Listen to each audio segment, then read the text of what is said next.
All right, guys. Thank you all for coming.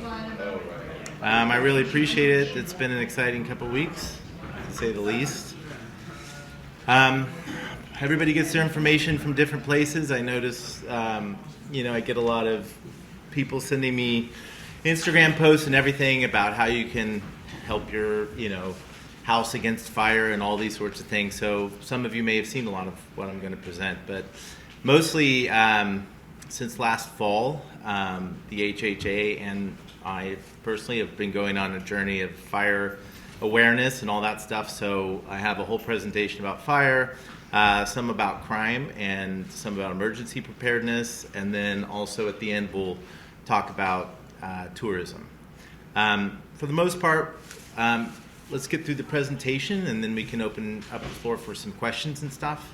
But as we see, most of the stuff I'm going to present is going to be pretty pragmatic. Nothing crazy.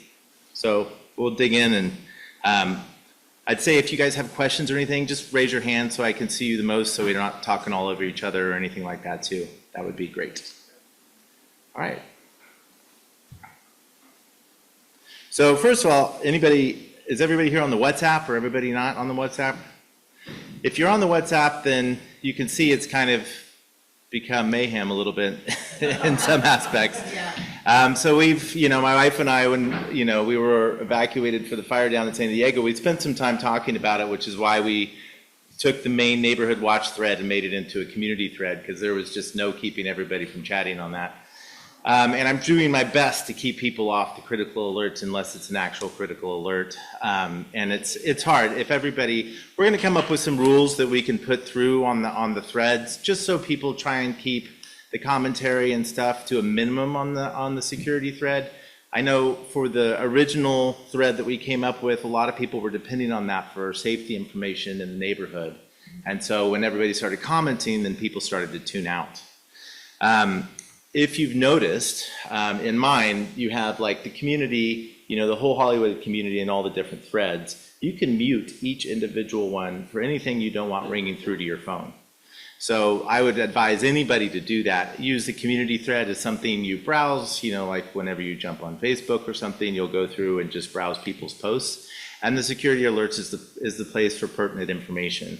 We have some other threads that, are working here and there, especially like the Ridgeline. Everybody's kind of coordinating what they see and what they don't for now. Hopefully we'll get some rain and not have to need that so much this year. But in any case, if you have any questions about how that works, please do reach out. I'm doing my best to make it to where it's not overwhelming. I know for me, I can get on Facebook and I start looking at comedian, clips, and then it's an hour's gone by. And I've found the same thing has been for the WhatsApp group. Is I'll get in there and read everybody's, things, and then start responding, and pretty much the time goes away. So I don't want it to be another addictive, app for everybody. It really should be informative and a place for discussion for everybody. It shouldn't be anything more than that. So that's pretty much that for the WhatsApp. Okay, so the biggest thing that I'd like to point out is even if you took all tourism out of Hollywoodland and we had gates and there was no access, the biggest safety threat we have is fire fuel. And it's undeniable once you see it.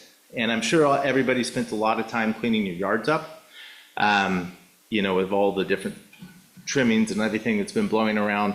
But let me show you kind of what I mean by fire fuel, because I just took a walk down Holly Ridge, just taking pictures for this presentation, including my house. I don't think there's a house on Holly Ridge that would survive a fire tomorrow. And I'll show you what I mean. So basically, you can see here, these are zones, and you may or may not have seen these before. These are zones in which you're supposed to create defensible space. And the most important thing, which we don't have a lot of, is that first 0 to 5 feet from your house. And everybody has a nice, beautiful tree right up against their house, or they have ivy growing on the side of their house. And these are all big fire hazards. If you look here, this was created by CAL FIRE, and I don't know if anybody's seen this before, but you have two houses here. You have one that has vegetation right up against it. It has a wooden fence attached to the house, and they just put some fuel around on these plants, and you can see which one's going to burn down and why. And it doesn't take a rocket scientist to see that quickly, if you have dead leaves around here, this whole thing is going to ignite the entire building. And there's not going to be anything you can do about that. Use your mouse pointer. Thank you. Thanks, Brian. So, I mean, you guys get the idea. It takes minutes for this whole thing to burn down. Here's my house. So up here I have attic space there, and the house comes with 1/4-inch mesh on pretty much all of the vent spaces for the foundation and the attic, and embers will go right in there. They'll go right in there and sit in your attic and start a fire in your attic or in your crawl space. You have to have 1/8-inch mesh or better. And I have a whole website that has a lot of this information, so don't feel like you have to write anything down. I can provide the website, there'll be links to products. I'm getting a lot of my information from the Topanga, they have a fire safety council in their neighborhood, and they did a whole webinar, hour-long webinar that is incredibly informative, a little dry, but very informative, too, that goes over a lot of these similar things. You can see I have a pergola attached to my house, and there used to be birds before I put that bird guard there that made a nice little nest there, and that's a great way to lose your house too, is to let birds have nests right along your eaves. Here's my roof with, there's a nice oak tree that overhangs that roof, and you can see in a day I'll get leaf litter that goes right underneath those roof tiles, and embers go in there and your roof's on fire. And you have to go and you have to clean all this out every time before you hit a red flag day if you want your house to be 100% safe. There's no other way around that. Underneath my pool there, you see I have a nice collection of an old pool net and some, blow up stuff. Embers will get right there and light that whole deck on fire. And if that deck's attached to your house is gone. Same thing here. Here's my neighbor's house. There's a beautiful pine tree there. You can see this was just after all the fires, and he had cleaned up his house nicely, but he didn't clean out his gutters. If you don't clean out your gutters, then your house burns down, because right underneath your gutters is your eaves, and it takes just seconds for all those pine needles to ignite from embers, and then your roof line's on fire. Over here on the other side of the page, a neighbor has a dead tree that's leaning against a wooden deck, so we can all use our imaginations as to what's going to happen there. Another neighbor, he's got stuff stacked against his house. He's got leaf litter in his gutters, same deal. Now, another neighbor here has all of this beautiful ivy, and I've seen this and it looks fantastic on your house. What I have never done when we have ivy and everything is if you reach right behind the plant, there's a lot of dead leaves because it regenerates all the leaves often. And so what happens is all those build up and we don't see them because the green is nice on the outside. But when a fire happens, all of those little embers go and sprinkle inside of that ivy, and then it ignites and starts a fire behind the ivy. And once that starts, then it goes right up to that nice, beautiful wooden shutter system, and that house is on fire. The same with the house underneath that. There's a little ivy vine that looks beautiful growing up underneath that wood trim of that house, which leads to the beautiful wood trim on the front of it. All that's going to be an ignition point. Here's a house that has a great job of having wood paneling everywhere. It has a wooden fence that goes up right up to the side. The problem is the wood fence is all the way down to the ground. Once those embers hit that fence, they fall to the ground, they sit there and sizzle a little, and then they start to burn the bottom of the fence. The fence goes up, the house goes up. The fence is right underneath the eaves, and once the eaves catch, the house goes up. It's hard to stop. Same thing here, you have dead vegetation against a wooden fence that wraps all the way around to the front of the house that goes under the eaves. Same deal. These houses on the cliffs, they have a little bit more of a fighting chance because they're way up high, and if you don't put debris underneath your house, then nothing's going to catch. But the problem is there's a lot of unkempt wooden decks on the outside of them that will ignite the rest of the house. Here's another picture of that fence, and you can see when you have a wooden fence that's going straight to the ground, that it'll just be an ignition point. Here's the Woolsey fire in 2018. I'm sure a lot of you were around for that. You might remember it. This was before and after of a neighborhood to see which houses were left and which houses sustained that fire. And you can see the houses that were burnt have the most vegetation right up against the structure. But the trees are left. Oftentimes we look at the trees above our house and we think, these are what's going to catch my house on fire. But the trees are actually, and this isn't true of all trees, of course, I would have to talk to a fire expert to know which trees are more combustible and which are not. But the bigger issue is the leaf litter and the fact these are right up against the house. Because once the leaf litter catches fire, then the tree starts to catch fire, and then all of a sudden the house burns.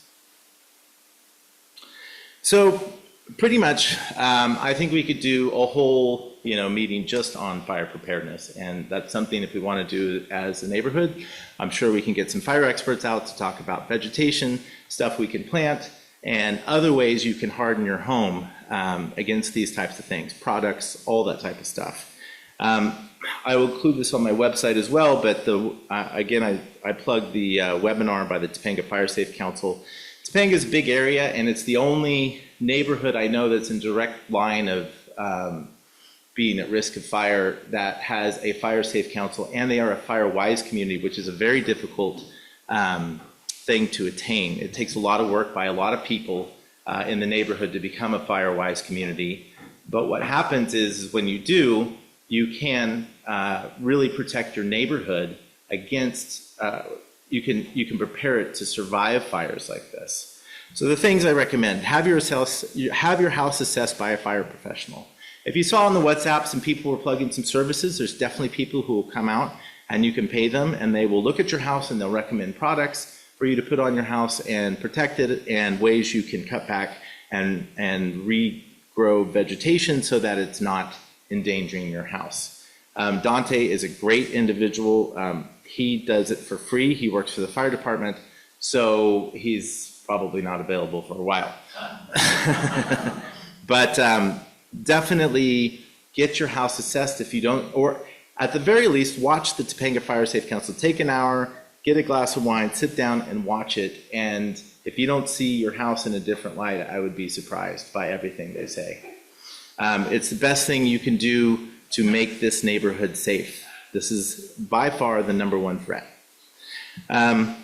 Get 1/8" mesh or better, all of your access spaces, remove all foliage from within 5 feet of your home. I can't promise I'll do that. We have a nice, beautiful Italian cypress that's 3 feet from our roof line, and I don't know what we're gonna do about that, because that thing will take out our home and our neighbor's home.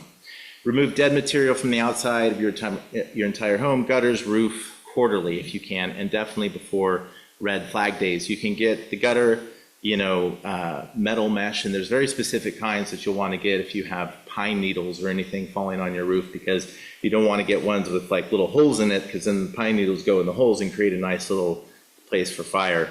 You have to get something smaller, and again, I can link to any of these products if you guys are into doing it or hiring people to do that. For me, I have 5 roof lines, and I'm a big DIYer, but that also means I have to strap into a harness and climb out on my roof that's 100 feet above the ground anytime I want to clean out my gutters. So I would highly recommend hiring people if you're not that type of person. Defense systems for your homes too. There's a lot of great stuff there. Any roof line sprinklers, things like that. The way I look at it is, if you're going to do nothing else for your house, consider getting some sort of sprinkler system for your roof. At least if you don't get around to removing the stuff you can prevent some of these embers from getting a hold of your gutters or things like that, as long as we have water pressure. If it ends up like the Palisades fire, the whole neighborhood may lose water pressure, and your sprinkler system won't really be any good. There's DIY options like these from Amazon. You've got to hook them up to your hose and your spigot and turn it on before you leave. You can of course buy, if you have a pool, you can buy one of those brush fire battle systems, which is basically just it's a gas pump that then it turns it into a fire hydrant. You can use all the water from your pool and then to fight the fire, if you plan on sticking around to try and douse your house down with water. There's of course lots of products out there. The other one that I stumbled across was that front light, the pit system, if you have a lot of money. You can add storage tanks for water, you can have foam, it has cellular, it has satellite communications, has Wi-Fi communication, so wherever you are in the world, of course, you can hit the button and your house gets doused. If you're going to stick around for a fire or anything, one thing to really consider, because a lot of people don't think about this, You get out there with your brush fire battle system, you got your pool and you're dousing everything down, but you don't realize how much smoke is coming towards you whenever you're doing that.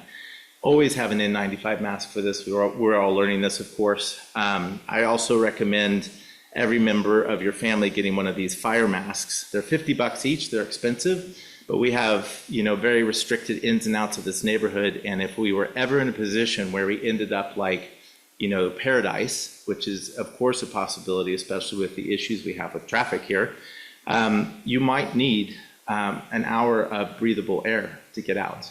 If there's a fire in the canyon and people are trying to get out, breathing is going to be your top priority. You can't make good decisions if you don't know how to breathe. And these fire masks, although you look ridiculous, will really protect you for at least an hour while you're trying to make that escape.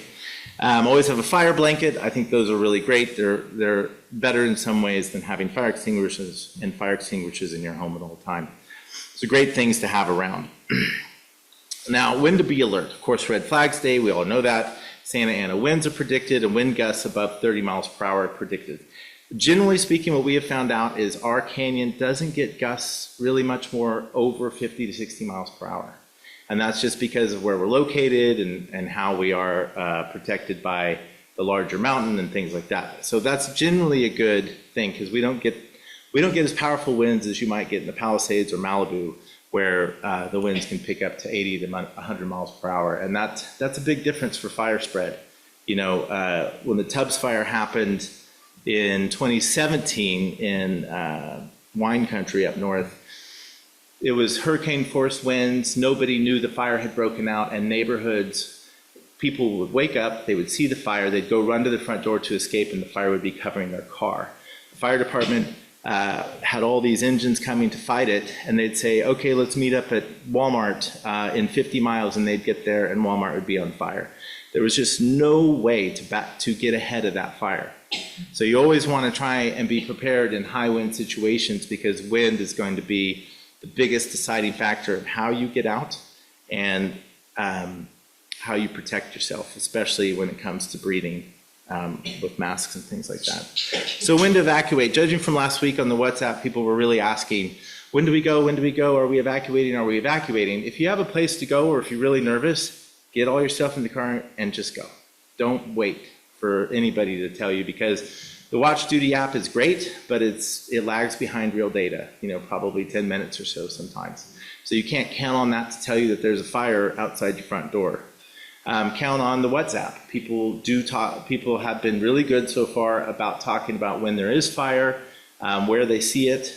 Consider all the data coming from around you to figure out how much time do I have.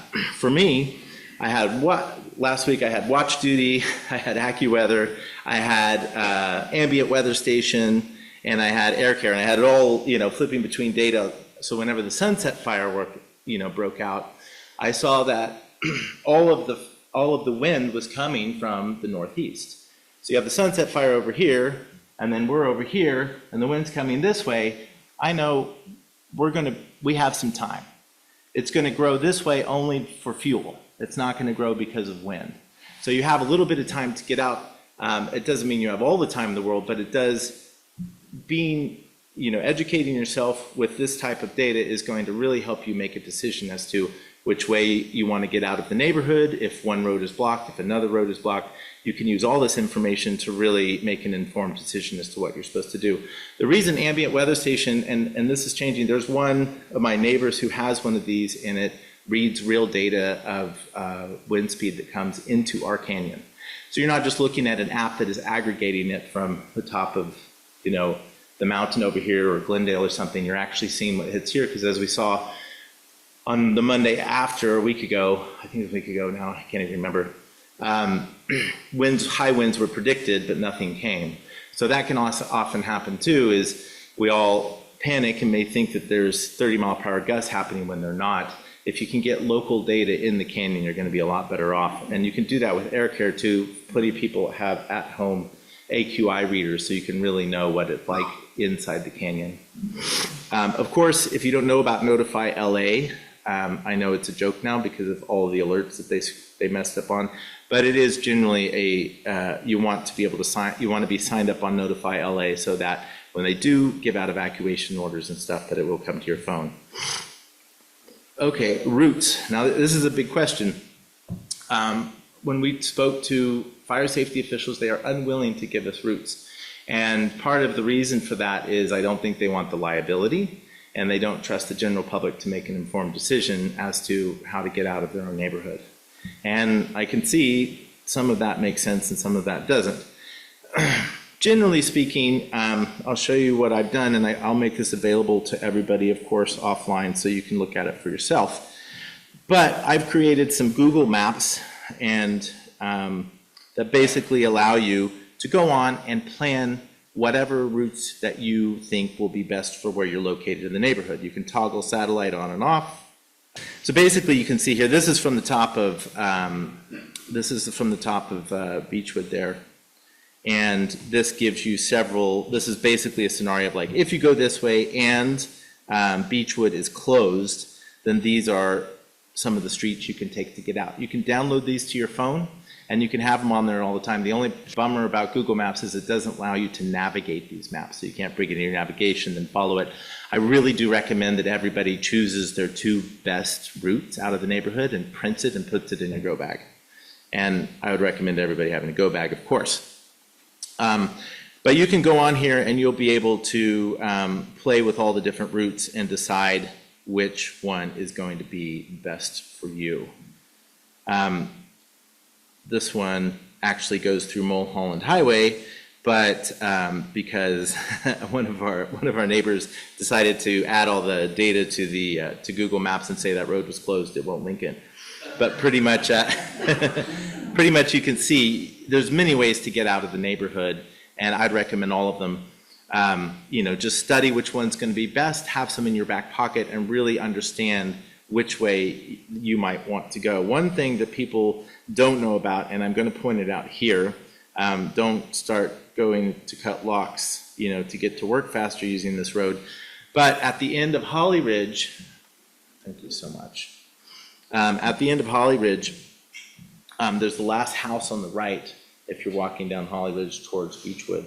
And there is a gate there that is blocked, as you can see, and it has no trespassing, you're not supposed to go through it. It has a lock on it. But if you are stuck and you have no other out of the neighborhood, you can go through that gate, and it's a paved road all the way to Canyon. And that's something to keep in your back pocket in an emergency if things were to, get bad.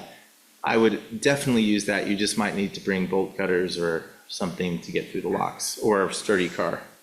I don't recommend, that's not a policy of anything. This is just me as a resident saying these are the things I would keep in your back pocket if you're trying to get your family out and everything is stuck due to traffic. Okay, of course, we've all learned if you have to abandon your vehicle, leave the keys in it and try to get it out of the way as much as possible. We have really small roads, and we do want the fire department to come up and try and save our neighborhood.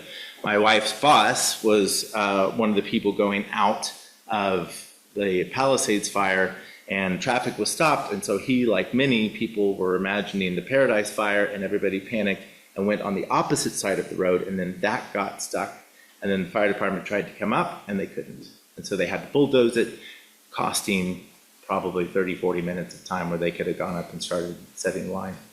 So that's something to keep in mind. I've heard several different things, so raise your hand if you've heard anything different. But when you leave your house, I heard put a note on your house if you have a pool. For most of our pools, if we have them here in the canyon, they're not visible from the street. Nobody knows you have them. So it can be really useful for firefighters to have that. People say turn your gas off, and people say turn your water off. I don't know if that's true, but this is what I've heard people say. One thing I was thinking would be really great, and this goes along with the neighborhood watch and crime and all that stuff, is we have a general outline of where we're looking to suggest for people to establish block captains. So that will be people on your block or street or nearby who can account for all your neighbors and get to know each other. I know that some people have told me they started doing that already before we did the WhatsApp and everything, and it would be great if we could organize that for several reasons. Now, it's a lot better to have 10 houses who know everybody than it is to have one person or one group that's supposed to know all the residents, because that's just not very tenable. But if neighbors can be responsible for each other and designate a block captain, then you can also identify those neighbors that are going to need help getting out, because we do have several residents in here who are in their 70s, 80s, 90s, who have mobility issues and have no way to get out. And we know them, and there's no reason not to reach out and just make sure they want out, they have a way out. We can all be responsible for each other that way, especially if we live next door to people like that. So basically what my goal would be is for our neighborhood to work to become a fire safe council. It's a long-term goal. It requires work on all of our parts to not only harden our homes, but educate ourselves. Any time you spend educating yourself about this goes towards our neighborhood becoming a fire safe council. And you might ask, well, why do we want to do that? There's lots of reasons, not only for the fire safety part of that, of like hardening our neighborhood and being safer when something hits and knowing that we actually have a defensible neighborhood, but also we can get grants from the state to improve our infrastructure for being fire hardened.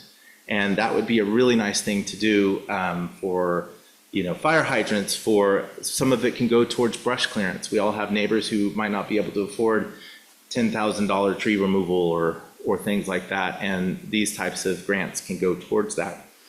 In all my research, I came across the Waldo Canyon. So basically, in Colorado, there was a wildfire in like 2012, and I think it was called Waldo Canyon Fire or something, but there was this one community who had spent like $300,000 in the community on hardening their neighborhood. And they did all the things, removing trees from, and all brush from 5 feet. And a fire ripped through there and destroyed all the neighborhoods, but this one neighborhood had an 82% save rate because of what they did. And that resulted in $77 million in savings for houses that weren't burned. And so that is argument enough for investing the time to actually make your home safe. All right. Oh yeah, so here's the other part is the HHA, it's been around a long time. It's been here since the beginning, and the HHA is primed to be an organization that can foster these types of things. I'll go on and talk about other projects that we're looking at with the HHA to improve public safety, but right now the HHA is a 501c4, and to become a fire safe council, you need to create an organization that is a 501c3. So the HHA is now working actively to become a 501c3. It's already primed to be able to handle this type of organization, so we should use it. There's no need to create a whole other organization with a whole other board or anything like that. We can go ahead and use the HHA to help us fund and create these safety programs that we want to do. So this goes more generally into emergency preparedness. I've been doing CERT training. For anybody who doesn't know what that is, you can look it up. And LAFD, to my surprise, said that residents need to have a 30-day supply of water and food. Now that's a lot. I don't have that. We might have 2 weeks in my house, but not more than that. That would be a whole lot of water. But they said there's good reasons for them to say that, and I'll get into that in a second. But basically, I have bought, you can buy the big jugs of water. You can have a big gallon rainwater. There's a million ways you could prep yourself with water. I prefer the packets because you can spread them out. They're easily to shove into a backpack. You don't have big gallon jugs you're trying to run away with, all that stuff. My wife and I started thinking about all this stuff whenever COVID hit, and, there was a podcast done by Elias called The Big One, and it's an excellent podcast that takes you through the first few days. It does a whole simulation of the first few days after an earthquake. And it's like live of what happened. When I was listening to that, I was like, wow, I never thought of that. I never thought of that. And so it's a really great podcast just to listen to, and then you can make your own decisions as to what you want to be prepared for. It all cross-contaminates over to fire and everything else. It's like go bags, drinking water, have some food ready.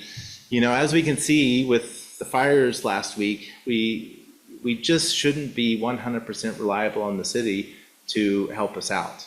They'll want to, but they may not be able to. So, it's better if we can be active in that ourselves. So this is a big thing that the CERT officer, which their firefighters pointed out to me, the LA Aqueduct. We have a big earthquake over 5.5. There's a good chance that LA Aqueduct gets damaged, and then we're out water for the entire region until they fix it. That's the only water supply for Los Angeles.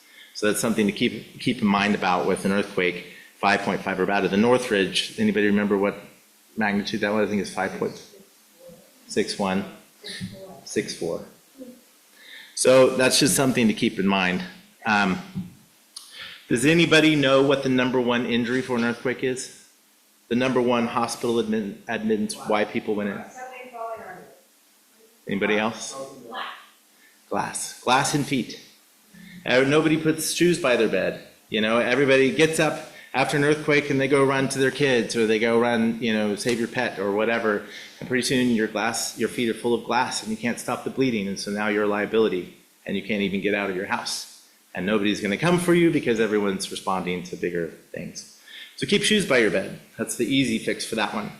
I was told if you are in bed, you roll off and stay on the side. That way, if the ceiling comes down, then you're in that triangle of space where you can protect yourself. Let the bed protect you. I've also read on California that you stay in the bed and cover your head and neck with pillows or blankets. I'm kind of more of the go to the side of the bed in my thinking, but do some research, figure out what you guys want to do, make a plan with your family and rehearse it. If you buy a escape ladder for your house and it's still in the box when the fire hits, it's not going to do you any good. Don't try and run around when the house is shaking up. My wife and I went through this too. We're like, okay, if an earthquake hits, I'm going to go get to that kid and I'm going to go to that. If the house is shaking, you're going to break your ankle. You know, you're going to run around. You're not going to be... Things I heard about the Northridge earthquake is people were thrown out of their bed. So if you think somehow you're going to be able to run across a room while that's happening, then I think we're probably all mistaken. Does anybody know what the #1 call to the fire department after an earthquake is? Fire. Yeah, fire or gas. Fire is as big of a problem as the earthquake is after it, because a gas line breaks, the gas line goes, you get your candle out, you light it, and your house is on fire. And in a neighborhood like ours, that could become a double huge disaster. So don't light anything when it goes off. Go turn off your gas. Keep a wrench right by your gas meter at all times so that you don't have to go and try and dig through a house where, you know, your roof is falling in and somehow you got to find that wrench to go turn off the gas.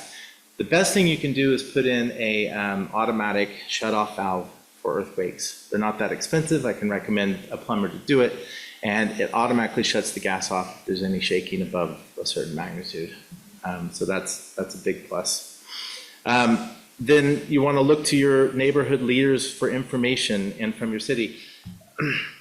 We are actively working with the HHA is actively working to kind of like create a map of people who are trained medical professionals who are CERT professionals, so that when something like this hits, we will have a cache of people who can help. CERT volunteers are trained to go house to house and help people turn off their gas after earthquakes and things like that.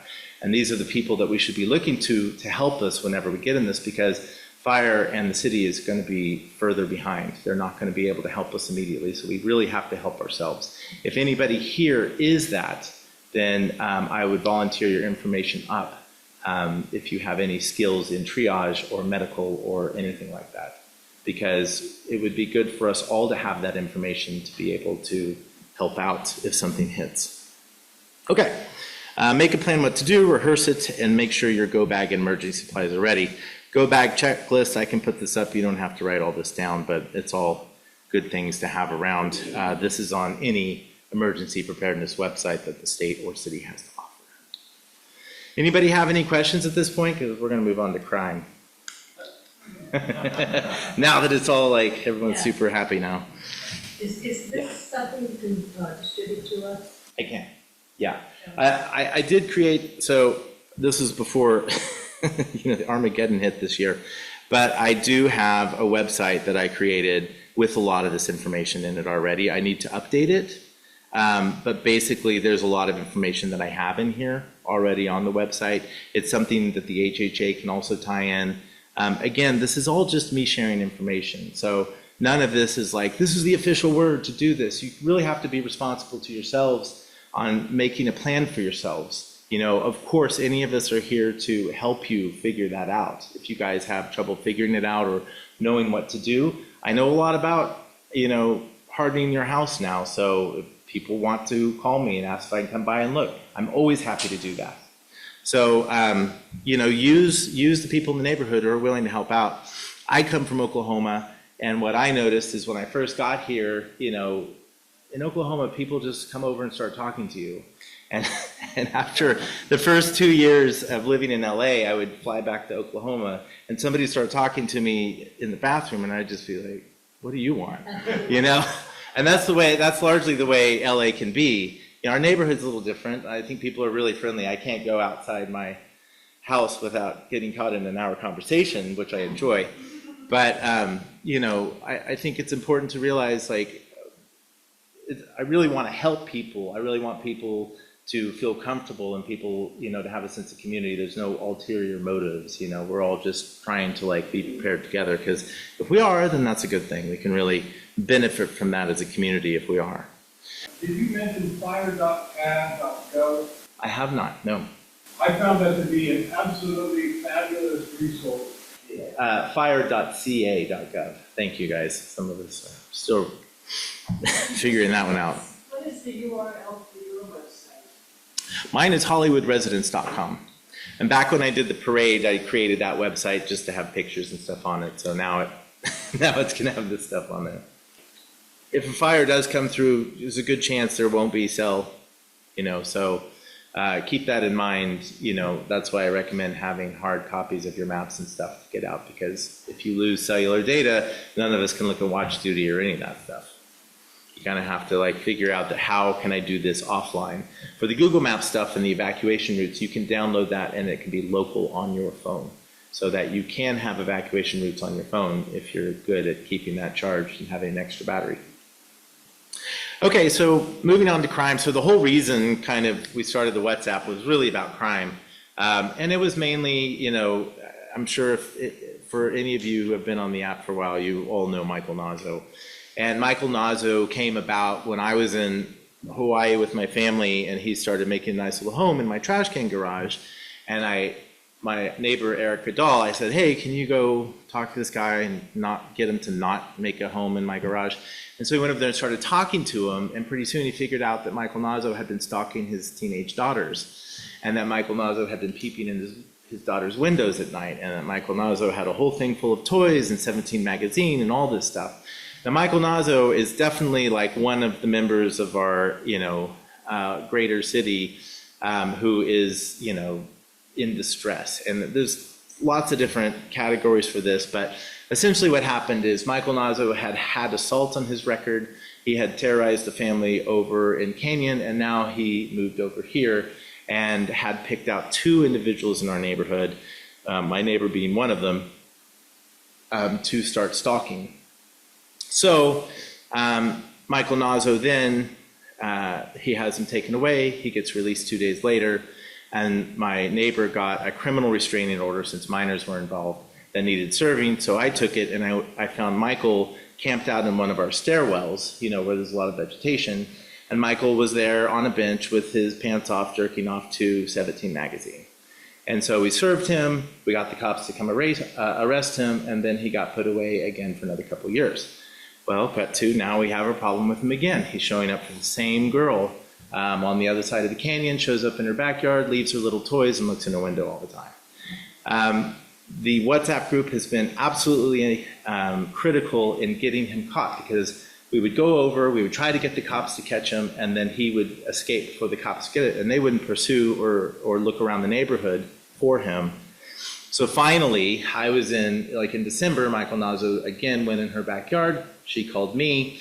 I reached out to people in the WhatsApp group, and Tyler went and physically restrained him until the cops come, which was a pretty amazing thing. I don't recommend vigilantism or anything, but in this case, it got him put away for a felony offense again, so he'll be gone again for another couple of years.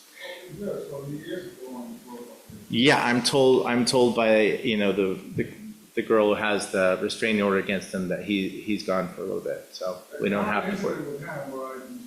Yeah, maybe we raise our hand real quick and then at least I can have a chance to repeat that for people. Basically, they were recalling a story where Michael Nozzo came, what street do you guys live on again?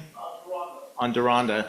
And he was going into somebody's trash can garage again. He was setting camp in her garage and then washing his car. This is, not close. Okay. But this is. Yeah, so- You hold it about 2 feet away from it. Yeah, this character Nazo, we saw him setting up, he wanted to camp, I think, in our friend's, our neighbor's garage. So I approached them and told him, hey, what are you doing? I told him that was my house. Yeah. And he just said, oh man, nothing. I'm just, I just want to like wash my car. And he was taking everything out of his car, literally setting up a tent. So I told him, you can't do that, get out of here. And he came up to me and he tried to shake my hand. Unfortunately, he kind of caught me off guard. And I shook his hand like, you know what, go get out of here. You got to get out of here. And he got really aggressive. So then I said, I'm going to call the cops right now. He didn't care. Like you would think that would make him go away. Nothing. It took him about an hour and a half for the cops to even show up. Yeah. Eventually, the neighbor called, was it her? Yeah, called her security, Yeah, ADT or. ADT came up. And this guy was a big guy, the security guard, and he didn't care. And they started arguing with each other. And so I was very surprised. The cops eventually showed up and they didn't even say anything. They just looked at him and basically asked the security guard, is everything under control? And I think he foolishly said, yeah, everything under control. It wasn't under control. Yeah. This guy was not leaving. So eventually when they took him down, I heard that he was out within 2 days. And that really frustrated the hell out of me because this guy was, you can tell there's something off with him. And very dangerous guy, by the way. Yeah, he is. And it's generally the way that the police department in the city works with these individuals right now. The only reason that they took him this last time is because of the criminal restraining order. That's it. So there's 2 people who hold that, and there's 2 people that are able to execute that in this neighborhood who are willing to go to, if he shows up again, and show up and to have it enacted. So if he shows up again, then we just get one of them to show up with us with the police, and then he'll be taken. Yes. I just wanted to add, because I don't want to distract from the comprehensive agenda, there is a NAZO update pending. So unfortunately, I don't want people to think he's gone away for years. Right. Right. The last incident, we put him away for 2 years, and 2 years led to him being released in less than 2 years, which is usually how it works. Right. And this time, he will be released, but there are conditions and there are protocols, and so when that's all ready, it will be shared on the neighborhood WhatsApp. Right. Right? So pending. yeah, so victims get that information, and they'll tell us, and then they can tell people too to be on the watch out for him. But there's more to come for that on the ways we can look out for him. Nazo, in this case, he does have a car that his dad gave him. I've talked to his dad several times, and so he's comes in the neighborhood with that car, and we have some suggestions of ways that can help keep individuals like that who do have cars to alert us the second they cross those gates. What's that? He's got a Mercedes. Pretty much, I bet anybody in this room could give you a picture of that from the WhatsApp. So basically, let's just talk about crime a little bit in the neighborhood. Mostly what I've noticed on the WhatsApp in the 6 months it's been going is burglary from vehicles, a big one. Larceny or petty, $1,000 or less is generally what happens. That's most of the stuff that happens. Grand theft, rarely have I heard of people getting cars stolen in our neighborhood. Some graffiti, you see that. Home burglary, I haven't seen a lot of that, like honestly. Here's what I've seen that I'll get to yours. This is Thomas. So this happened. So crimes that do happen every couple years are squatting with intent to sell or occupy the property. And this was a new one for me until up on Holly Ridge we had a couple people. What happens is these thieves, or I don't know what you call them, these criminals, they look at the, what do you call them, the probate court documents. And they find out who's died recently, and then they decide, let's go occupy that house. So in our case on Holly Ridge, a couple years, I think it was like 2018, 2019 or something, they found a house, they moved in, and then the person who actually was in line to receive the house shows up, and they're like, what are these people doing here? They produce a fake lease, and usually they're with a bunch of guys, they rob the house, they try, in this case, they fabricated a fake real estate license. They tried to sell the house, and they were there for, we couldn't, you have to evict them. Once they get in, you have to evict them. And so it's a real problem. Like, nobody wants to be living next to a bunch of squatters for any given amount of time. One second. I just want to tell Thomas's story. So basically, Thomas was living next to a house, and it was horrible circumstances in which the owner had died. And it was more public on social media and things. And there was this, widow who was left with the house and dealing with her child who lost his dad. And then all of a sudden, these guys move into this house. They, if you just look at the QR code on the back of a Ring camera, you can clone it, you can take over that camera. They did that. That allowed them to talk to the police and tell the police that they had a lease. But that was after they had completely robbed the house. They had tried to drill into a vintage Ferrari that the 7-year-old boy was going to inherit, that was his dad's, and they, stole everything of value. So these are not good people. They're really kind of the scum of the earth in terms of their opportunistic ways. So anyway, Thomas and the widow, even though I told them, okay, you can't do anything now because they say they're going to be this, they very smartly removed the internet, and that removed their access to the house, and that seemed to really discourage them after that fact. Did you have anything to add? 1 second. Anybody know where the mic is? Right up here. Thanks, Brian. Oh, you don't? I'll get it. But hold it that far away. I promise. And don't fondle it, it makes a lot of noise. I understand. It'll be a non-fondled professional holding. Is this good? Good. Okay. And then you can turn it off by holding the. I'm not going to turn it off. I'm going to hand it back to you. Okay. Yeah. Okay. Hi, everybody. Thomas. Yeah, so it started with a burglary, and then they came back 2 days later, cleaned the house after the burglary, produced a false lease, and they came back at least 2 other times to show the false lease and to check on the house. I think what worked was turning the internet off. We changed all the locks out twice because they broke in a second time. The second time that we went in, we changed the locks and found every nook and cranny and way that you could get into it. Got ADT in, excuse me. Did the ADT where we locked everything down, and then I set up 3 or 4 cameras that would go off if anybody would get near the house, basically. Yeah. So it was kind of a miserable week of constant alarms, but it also stopped. So. Yeah, I think they were really lucky to do that. Also, just to point out, in the state of California, if you have a squatter and you cut off utilities, I think internet includes that, they can sue you. Yeah. So that's why I recommended not to remove the internet, but I think that was a really smart move on their part because it just stemmed them being able to get a foothold in that house. Yeah, I think the most important takeaway that's not intuitive to a homeowner, and I talked with the sergeant about this that night, is that once the person claimed that there was a lease and there was any shred of maybe that's true, it immediately becomes a civil dispute and not a criminal dispute. And once that happens, the officers, if somebody were there, they can't take them away. And I talked to the guy, I'm like, this is an insane loophole. Are you telling me that if you left and I was at your house and you came back and I had a fake lease, you as an officer couldn't remove me? He's like, oh, no, I could. I'm like, well, what would you do? He's like, well, I'd go get a judge. I'm like, so you'd have to go to a judge? He's like, yeah, but we'd eventually get rid of you. Yeah. So it's just... I want to know the more on that. Come on, work with me. Raise your hand, please. No, that's not important to say, but I mean, who was the moron in government that allowed that to happen? I know. It's insane. We can get into all those discussions. Yeah, I know. This is Doran, did you have? I know the story about Hollywood. Okay. Are you going to work with me? We're going to subtitle it. Somebody should be like, stenographer. So just make it quick because we do want to get through it before everybody's too late. Holly Ridge had another situation with the squatters. The way he did that was he came into an Airbnb right before COVID. They stayed there for 3.5 years. That was the house that had the 3 abused dogs in the garage that would bark all the time. We tried to get animal services to help. We tried to get the police to help. Nothing worked. We had to wait till after the COVID regulations because they did a moratorium on landlords. And then he was only evicted at the end of 2023. So this is happening consistently. and it is criminal. Tyler, did you have something to say? No. Okay, I thought you had your head. By the way, that's Tyler back there.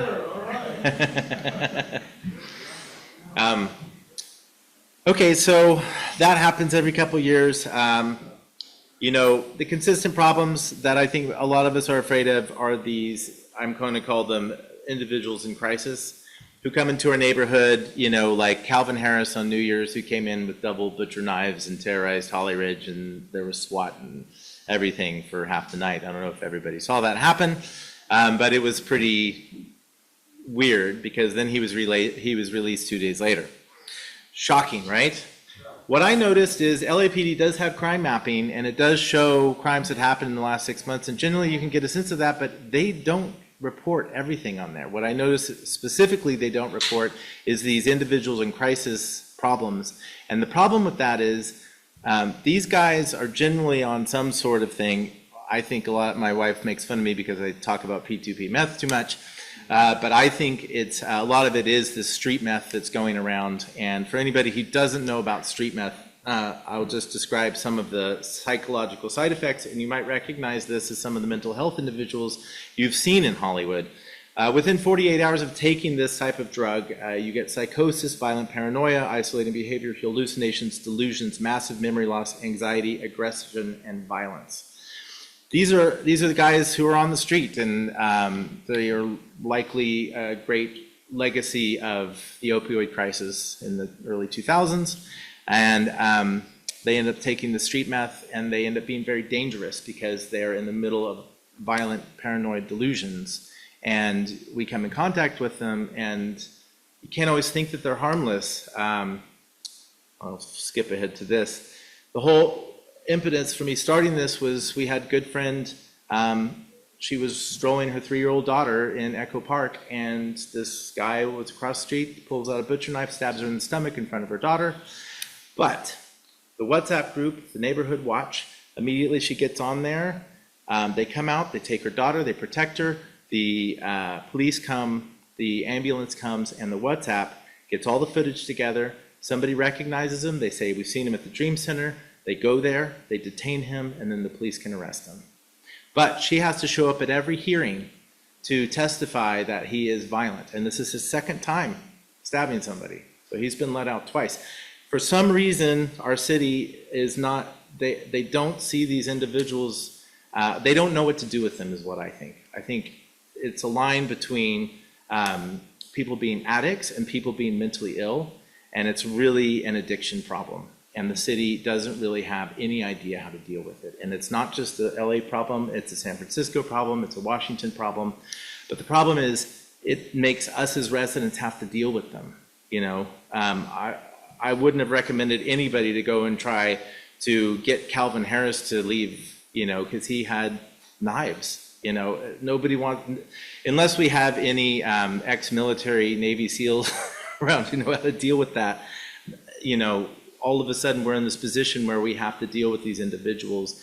And I think the best thing we can do is alert each other through the WhatsApp and to stay in communication, witness, take videos, and try to petition the city as much to take this problem seriously. With the Michael Nazo thing, because of the WhatsApp, I think we've been able to keep him at a distance, but none of it's permanent. You know, we have to continue to stay vigilant with all of that stuff. What was I going to say? So if you see an individual in crisis in your neighborhood, which sometimes you might be walking around and you see one of these, always be aware. I know a lot of us like to run with our earbuds and stuff in. Just be aware. If you see one of these, don't make eye contact. Don't engage. Keep your distance. Don't do anything to get them riled up to want to, you know, be aggressive.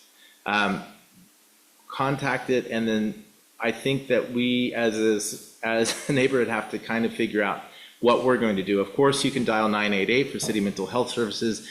I know in some cases we've had individuals sleeping on the bus and we call 988 for them. They're largely very passive, you know, individuals looking for a place to stay at night and stuff. But when we see the aggravated people, it's very apparent. There was one young member of our neighborhood who was on the dash bus, had a real soft heart towards people who are homeless and started talking to a guy, and the guy got off the bus stop with him and followed him all the way home and then assaulted him.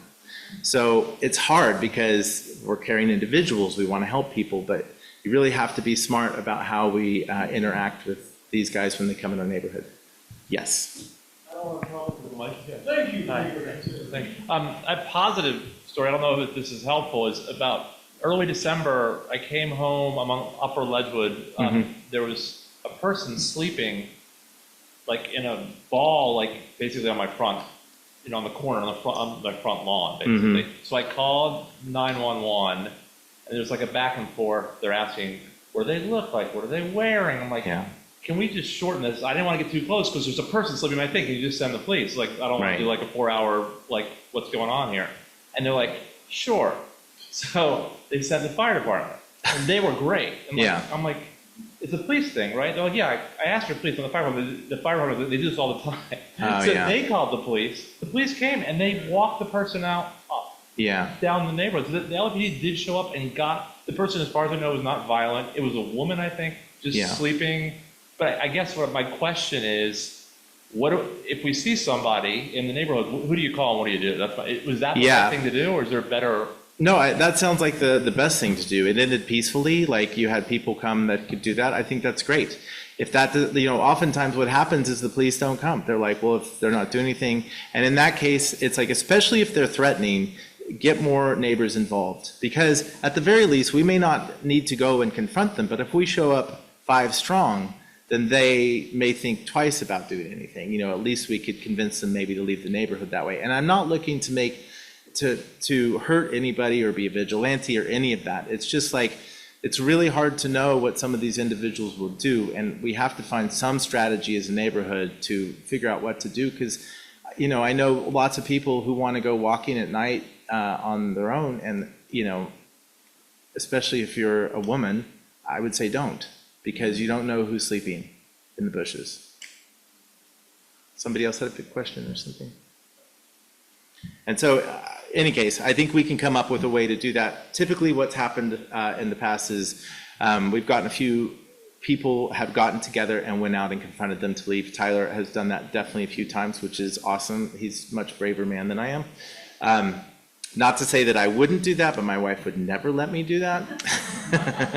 And I wouldn't be much good, I don't think. But in any case, I think a few people to go out and do something and try to convince people. I mean, Sarah Jane herself has scared off a few people just by yelling at them. So you never know what will work. Okay, so the last issue I will bring up just concerning crime or party houses, and that's just because of this last week. If anybody was on the WhatsApp, you saw what was going on.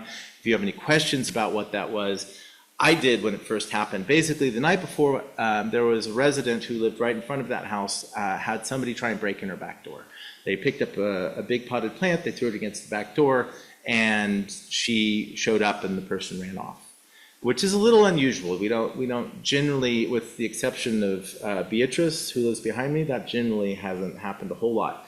So the next night, all of a sudden, she calls me and she says, there's 20 guys that look like that are now all at my back door. Pretty soon, there's different reports of different things. The fire department's there, like there's kids everywhere. There's 16 to 18-year-old, Hispanic kids everywhere who we haven't seen in our neighborhood before, and everybody's all of a sudden wondering what's happening. It took some sleuthing by different people and different reports. Doran went out and got some really great intel, found out that it was an Instagram party, and it was done by a promoter, and I think they were promoting somebody's birthday. I think it was somebody on a website. In any case, I can never remember the name of that website, Doran. What is it? OnlyFans, yes. It was a birthday party for an OnlyFans, which if you don't know what that does, look it up. And so 1,800 people, 1,800 of these kids had RSVP'd for this party and were showing up for it. And it advertised armed security at the party because a couple years ago, I think it was, right, Doran? A couple years ago, there was a Mulholland party, and it was the same deal. They went into a vacant house, they had a giant party, and then some other rival gang members came in and killed 6 people. So this started happening, everybody started showing up, and all of these, kids started showing up, and there were these two giant guys in full bulletproof vests right on Beachwood. So pretty soon we figured out what happened was these guys either rented the house or broke into the house and then set it up as a place for a party to go down. And you can only imagine all these kids were throwing cigarette butts everywhere. You were going to have 1,800 of these kids, that come from a different neighborhood altogether, probably a lot of them packing. Some of them don't like each other. Maybe they're going to break into other houses. So we were able, luckily, I think, as a collective, to break it up, and the police came and they made sure for the rest of the night that they didn't come back. But if you could think of what it must have been like for that homeowner, she was alone with her mom who had hip surgery, and here she was 48 hours in, wondering if there was a group of 40 young kids coming to break into her house.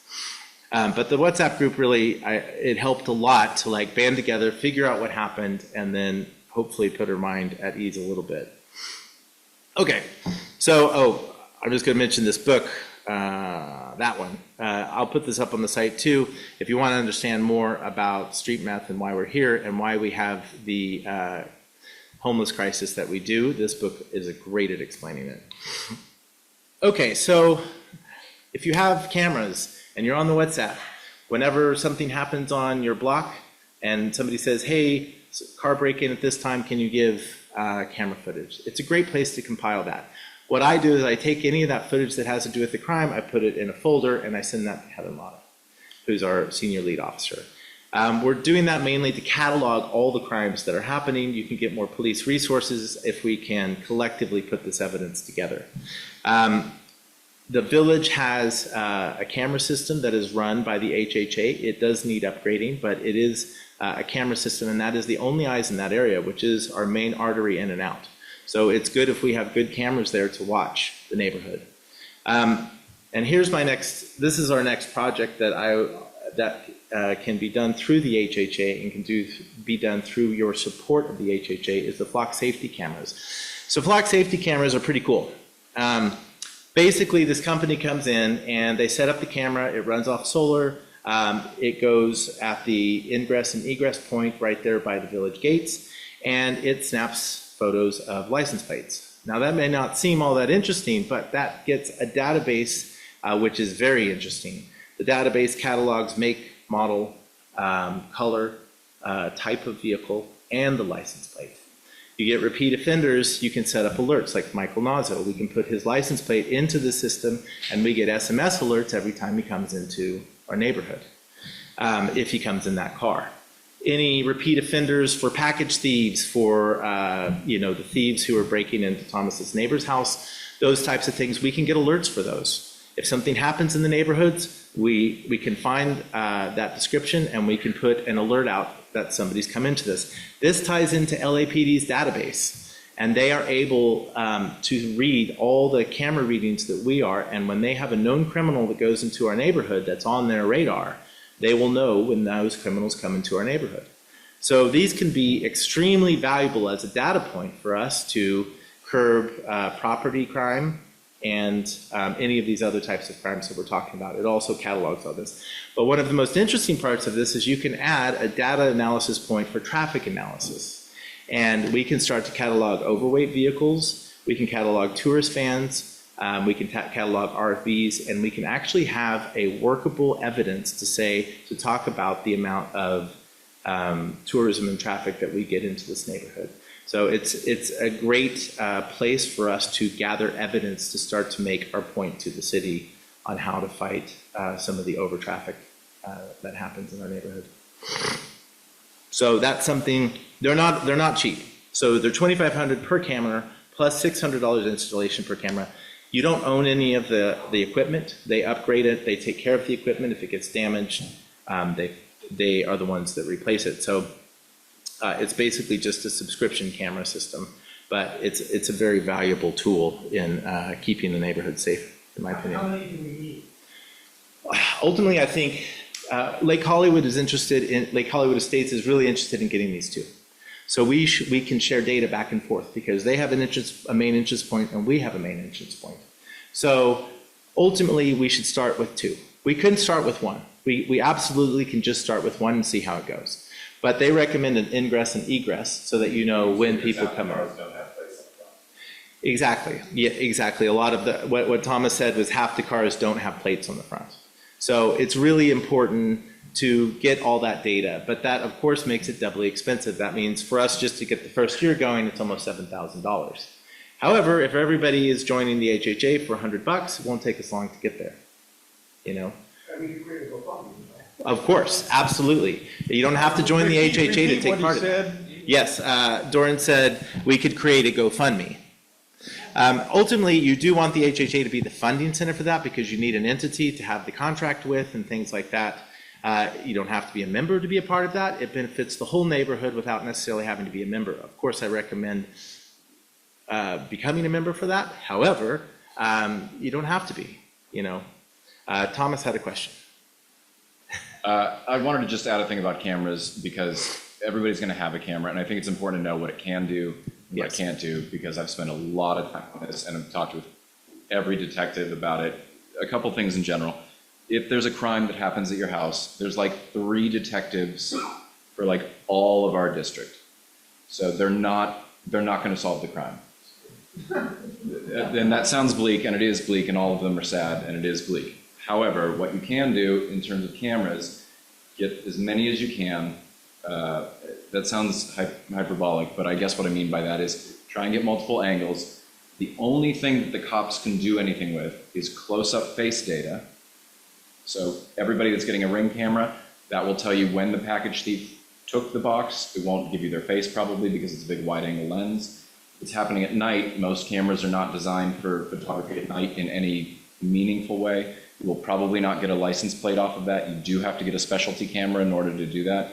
I got one for like $400 or $500. It's a pain in the ass. You have to like manually load batteries. But I've actually got license plates from all the cars going by and shared that and have had them find cars and approach. They still haven't caught anybody because again, there's 3 detectives. But if somebody really came and burglarized your house and it was really of value and you did have their license plate, it is a huge data point that they can do something with. If you don't have that, probably you won't get their face and probably it's not good enough. Yeah. And when we had this burglary happen, I went through dozens of hours. I mean, I spent like an entire week going through multiple camera points, and I was able to get some license plate footage, some make and model of cars. I was able to feed all that forward, and it was very helpful. And they have leads, and it's a month later, and still, I don't know if anybody's been caught. And so I think Justin's point of getting these cameras would be a huge boon. But even then, if people don't have cameras that can correlate, because we need to be able to see what type of make and model car it was that came near your house. They might not park near your house, so we need the neighbor to be able to find it.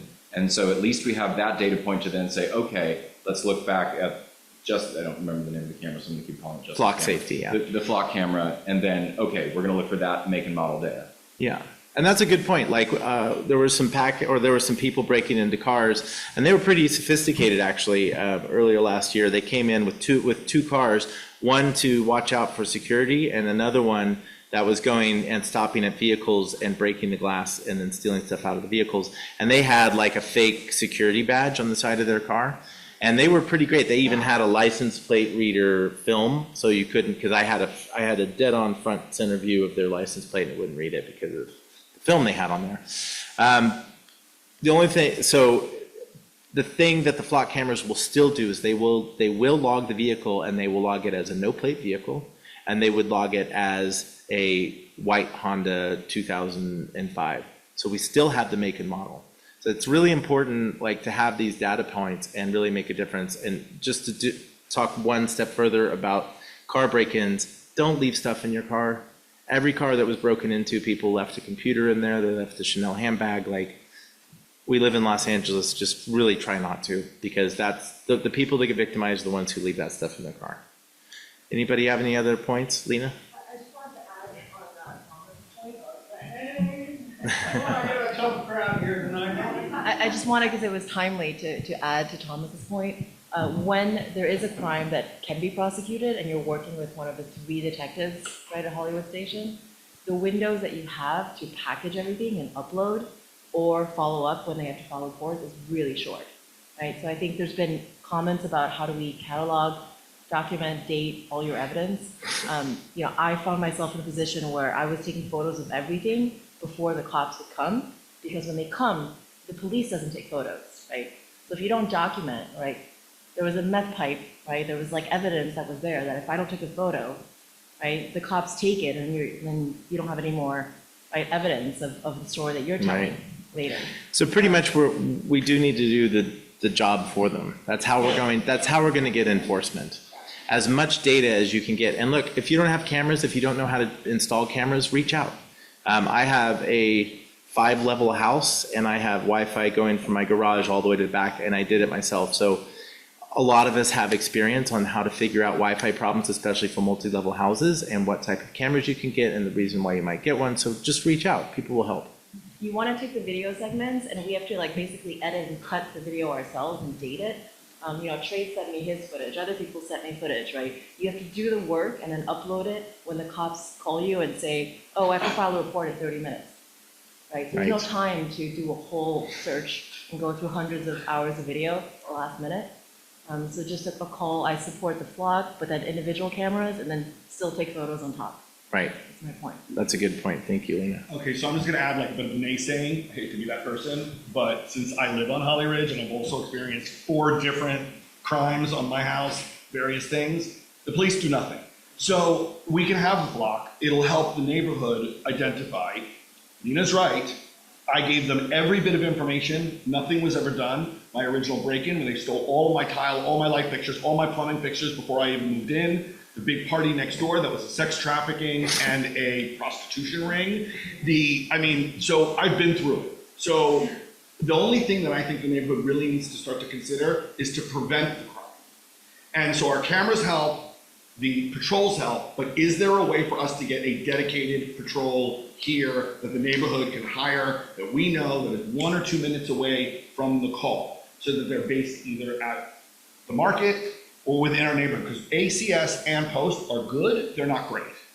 And they don't come in time. And we added ACS, 3 years ago? I think I was one of the people that championed them. They've been a disappointment, but it was to double up the visual, the optics. So anybody who was casing the neighborhood could see yellow cars and blue and pink cars, and it makes it a little less obvious. But I think that we've hit a new threshold, and is there something for that? Yeah, so let me talk about that for a second, because several people have brought up hiring a separate security force to patrol our neighborhood. It's not a bad idea. It's very expensive. Michael and I visited Toluca Lake in their neighborhood watch, and there was one resident who popped for his whole street to have a dedicated person sitting on it. It's expensive. I've seen quotes of, Post has quoted us before of like $900 a month for an 8-hour shift, 5 or 7 days a week, and that's what you get for $900 a month. And I've seen quotes for 3 LAPD officers at $3,000 per night. So we can definitely look into that if that's something people are interested in. As a group, you've got a lot, at least 5. Sarah Jane, how many houses in the neighborhood? We have over 500 houses in the neighborhood, so you'd have to get a 100%. The question was how many houses we have in the neighborhood, and how can we make that more cost efficient, right? Yeah. We have 500 houses in the neighborhood, and you'd have to get that many people in. We have 227 people in the WhatsApp, but there's probably several people in the same household on that. We still don't have everybody's attention in the neighborhood. So maybe you get 100 people to agree to be part of that. How much is that going to cost per person? I'm not saying we shouldn't do it. I think we need to work on some of these items, come up with okay, let's present this back. We can now have 4 quotes from different security systems. Here's the ideas. Do people like that, or do people like flock safety better? What is it people want their money to go towards? Because personal safety or personal security is probably the most expensive option. Yeah, it's very, very frustrating for me, because I'm somebody, I think I champion or I echo what he's saying about preventing also this stuff, and we all pay enough, more taxes than anybody else, and it's kind of effed up that we, on top of that, we have to now be the ones that are taking care of our, our own neighborhood. Yeah, I agree. So it's frustrating. I wonder if we put pressure on whoever our city council person is. So we'll get to that. We'll get to that. But in the Yeah, meantime, in the meantime, let's- preventing also, it's something that we should think about, so that's something Yeah. that might be the most feasible one, if we can get everybody involved, and maybe it's like being only like $2 per household, I don't know, it might be worth it, because I've seen a lot of these. What I can promise you is that we can get some quotes, and we'll put them out there, and we can all figure out if that's something we want to do. And we should decide, do we want to invest in flock safety? Do we want to bet? Do we want to do both? It's just, we have limited dollars we can put these, things to. But actually, I think at the end of the day, of course, let's get quotes on personal security first, but it's not going to be astronomical. There's a lot of tech solutions for a lot of the problems that we have that could be really practical, that aren't as expensive as like personnel. We have a question back here? Or just a comment. You're looking at 150,000 to have any company that is going to put an armed guard around your home for a year. You're looking at 2 to have full coverage. I don't think that it's necessary that we have our full coverage every night. Yeah. I think that there are peaks that we should be looking towards absolutely Yeah. for having them out. If you're talking about the cost breakdown for just one, there are 500 homes, it's $300 a home, assuming we had 100% participation. Right. And we're not getting that. So we've got to prioritize where we can. Yeah, I agree. I think we can be a democratic organization, decide where we want to put our money and how we want to spend it, and we can see if it works. And if it doesn't work, we can pivot. As long as we stay talking, I think all that is extremely possible. But in any case, that's kind of the report on all of that. One thing I do want to point out, we're all in this WhatsApp group now, and we all see everything happening all the time. It is making everything in our neighborhood magnified, especially when we're spending hours and hours conversing with people about it, and it might give you a lot of anxiety.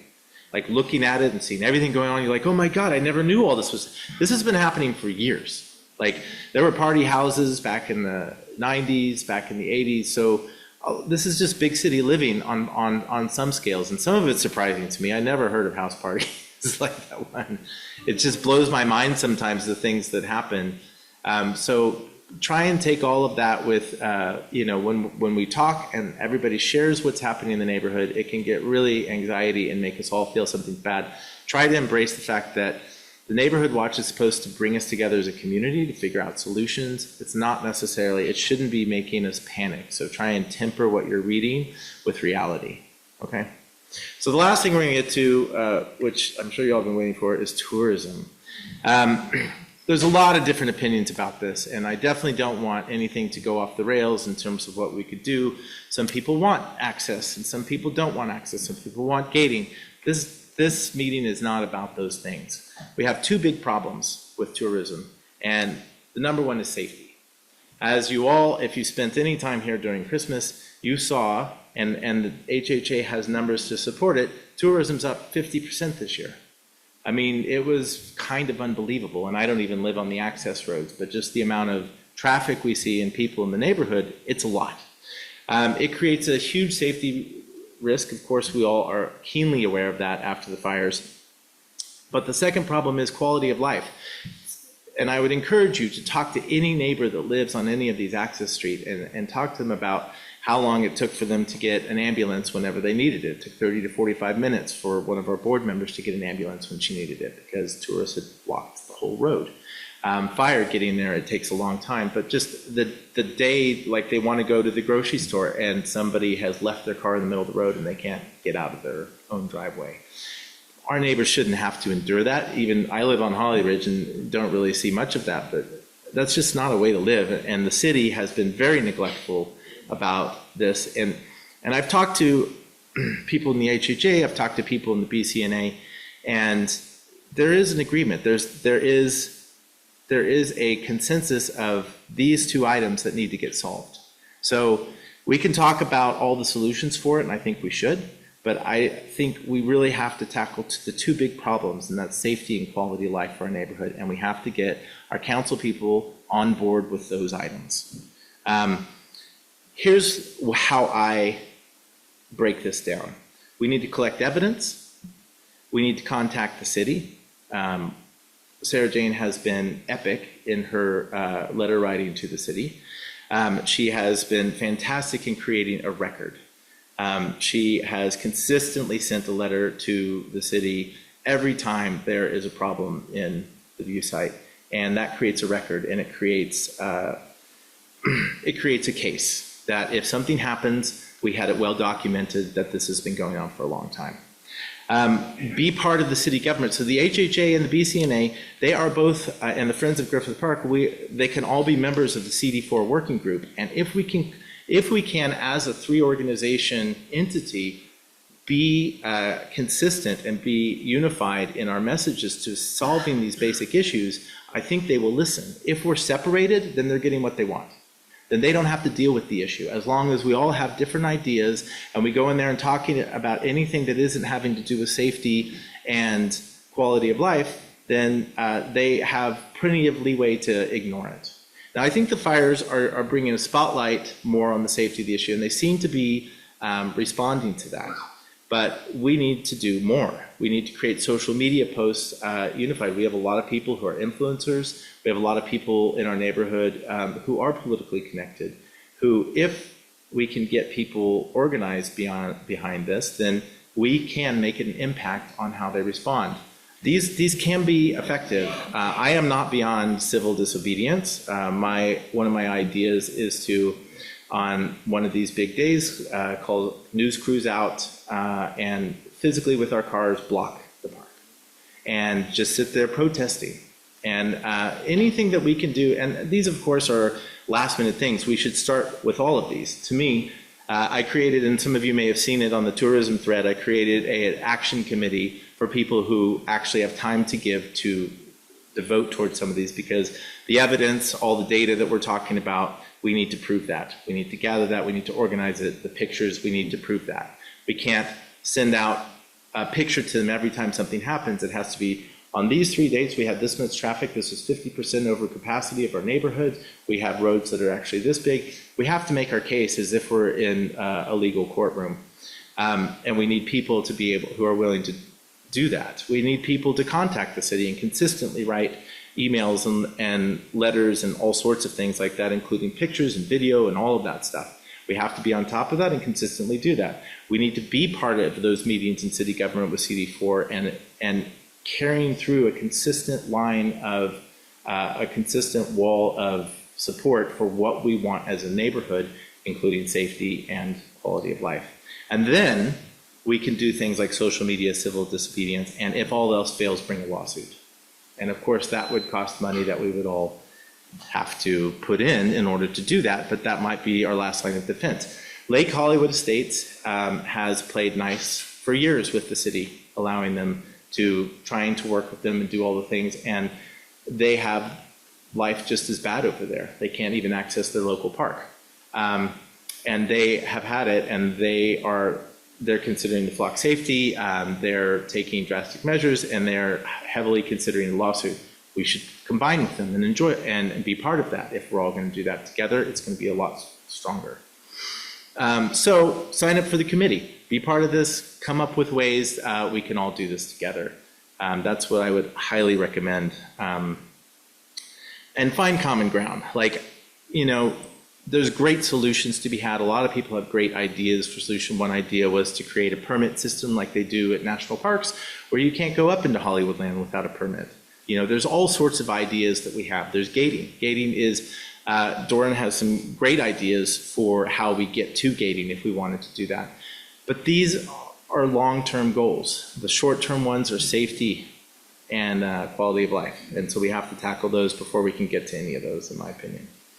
And that's it. It's fundraising for these projects. I of course, I think that if we can all organize behind a single organization, that is a lot stronger financially than, but we can also run GoFundMes and funnel that funding through there. The HHA can play a part in lots of that. It doesn't have to be. I know that there's all sorts of feelings about the HHA and everything, and you know, there's an incredible group of people who have been with the HHA for a long time, and if you talk to them, there's so much history and data that has come out of years past of service of that, and that is not to be discounted in any stretch. So there can be a lot of knowledge that comes out of there. This year, the HHA is changing a lot. There's quite a few board members that will be new this year, and we are looking to align with all of these goals to make things happen. So that is it. Thank you, guys.